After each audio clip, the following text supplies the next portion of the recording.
I moved into this neighborhood for peace. My backyard was my personal escape, a place where I was the sole decision maker. But one evening, as I returned home from work, I saw something I never expected. My backyard had turned into a construction site. Bulldozers, laborers, cement bags, all inside my property line. I walked straight up to the foreman and asked what was going on. He casually replied, "The HOA sold this land to a contractor. We're building a community walkway here." I stood still for a second, stunned. "But this is my land," I told him. He just shrugged and smiled. That's when I realized this wasn't just about construction. This was someone's game. I immediately called the HOA, and the one who answered the phone was Karen. Yes, that Karen, the self-declared queen of the community. Her tone was cold. She said, "You must have received the email. The HOA approved the project. This area now belongs to the community." But I knew I never signed any such thing. Something was definitely wrong, and I wasn't going to rest until I found out the truth. The next day, from morning till night, I checked every document, my land deed, the HOA agreement, old property surveys, every file, every clause. Then I visited the county clerk's office. That's when the truth hit me like a truck. The paperwork the HOA used to sell my backyard, it was forged. Someone had faked my signature. Officially, the land still belonged to me, but the contractor had begun building without verifying anything. My anger turned to rage when I discovered that Karen had done this before. An elderly couple's fence had mysteriously disappeared. Another neighbor had a 100-year-old tree cut down for aesthetics. Karen had been slowly stealing land from those outside her little circle of loyalists. I was just her next target. But this time, she made a fatal mistake. Karen assumed I would stay quiet. She had no idea who she was messing with. Monday morning, before sunrise, I put my plan into action. The construction was halfway done. The cement was drying. Equipment had been left in the yard overnight. All I needed was the right moment. I rented the biggest excavator I could find. I had my legal documents in hand. I was still the rightful owner of the land. And then I started up. First, I tore down the illegal fence they had installed without permission. Then came the cement slabs. One by one, I shattered them into rubble. Neighbors started coming out. Some pulled out their phones, some even clapped. And then came Karen, storming down the street in her bathrobe, slippers flapping, phone in hand. She screamed, "You can't do that. This is HOA property."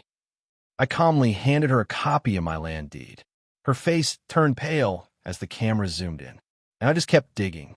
With every scoop, I wasn't just demolishing cement. I was crushing the illusion of her power. She called the police. She held an emergency HOA meeting.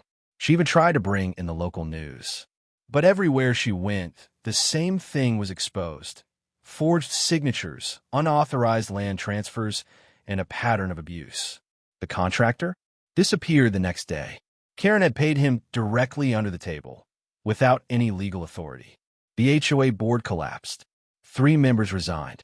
One even confessed that Karen had pressured them into approving shady deals without full consent. Karen tried to play the victim in front of the cameras. "I was only doing what's best for the community," she cried. But no one believed her, especially after the real documents surfaced, proving she had been profiting off these backdoor deals. She was hit with multiple lawsuits, one from me, one from the city, and one from the newly reformed HOA. Her little empire had been built on forged paper and manipulation, and now it was turning to dust. Today, my backyard is exactly the way I always dreamed. I planted fresh grass, built a beautiful wooden deck where I sip tea every evening. And right at the edge of my yard, there's a small wooden sign that reads, "Not for sale." Sometimes people ask me, "How did you stay so calm?" The truth is, I didn't. But instead of shouting, I gathered evidence. I filed lawsuits. And when the moment came, I responded with an excavator. Karen is still facing trial. And I sit back on my chair in the peaceful comfort of my own yard, thinking one thing. Sometimes the best revenge is just taking back what was always yours. And the neighborhood slowly returned to its quiet rhythm. But something had changed. The whispers, the fear, the blind obedience to the HOA, they were gone. People who once stayed silent now spoke freely. I wasn't just the guy who tore down a sidewalk. I had unknowingly become a symbol of resistance. A neighbor who had once ignored me brought over fresh cookies and simply said, "Thank you for standing up." A retired veteran next door asked if I could help him review his own property papers. He feared his back shed might have been on Karen's secret list next. I agreed, of course. This wasn't just about me anymore. Karen's house now sat still. Curtains always drawn. No morning jogs, no loud commands in the group chat. She had disappeared into the very silence she used to fear. The same silence she once filled with fake rules, threats, and signatures. And as I sat on my porch, watching the sunset stretch across my fully reclaimed backyard, I realized something. Justice isn't always loud. Sometimes it's a quiet evening, an untouched fence, a bird singing freely over land no one dare to steal. And that kind of silence, that's the kind you fight for.